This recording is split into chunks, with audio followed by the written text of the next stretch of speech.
Now the other day I showed you how to clean out a gutter, and if you haven't watched that, check out my dirty little secret how I cleaned out that gutter. You'll be amazed if you don't know this little tip. Okay, but today, enough of that. We've got that done. Today we're going to clean out this downspout. Now you might think, oh, all you got to do is run a hose down in there from the gutter and flush it out, make sure nothing is stuck in there. But look at this. Here's the downspout, and lo and behold, it goes into a little fitting there and goes underneath the concrete sidewalk, the patio area, and it comes out over in here somewhere, and then it runs out along the side of the fence and down to the street. Now how are we going to do that? If we just leave that downspout right here and try to flush it out, what if there's a big clod or something and we get it dislodged and we get it poked down into this drain line? Well, if we do that, it might get clogged up in there, and I don't want that. So today's project is removing this downspout. We've got to take this downspout out, and we've got to dislodge it somehow over here. Then I'm going to take it and shove the hose in it down on the ground. Okay? How are we going to do that?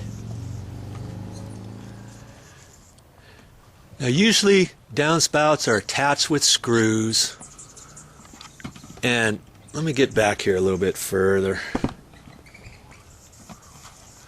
You see right up in there, there's a bolt, there's a nut. It's got a hex head on there, and sometimes they have it screwed there or on the sides, the left and right hand side or the back. Okay, and then you go down here, and here's some more of them right there. Okay, we got to take that little bracket off, and then we've got to come down to the bottom bracket, and usually there's a bottom bracket. There it is. Let's see, there's little bolts there too, and sometimes there's screws on there, and it's really easy to undo.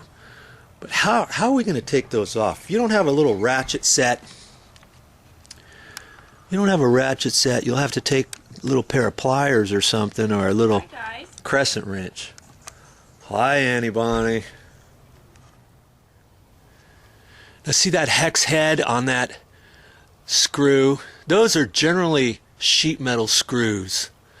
Now if you have a ratchet set, you can use a little mini ratchet set or something like that. Well, I don't have one of those, and you know what? If you don't know this tip, you're gonna know it now. Here's what I'm gonna use. Kaboom!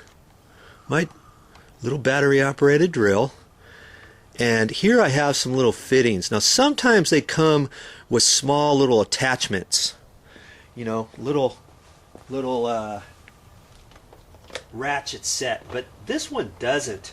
But this is what I'm gonna do. It's just the end to my drill. I'm gonna hook that up to the drill, and see, it has the end where I can just take any sort of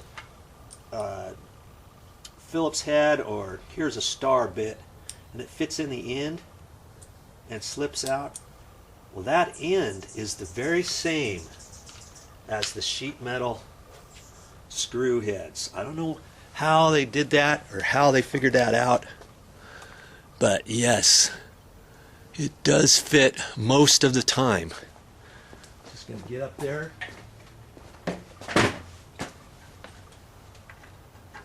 Sure enough, it fits. And that's what I'm going to use to take those off.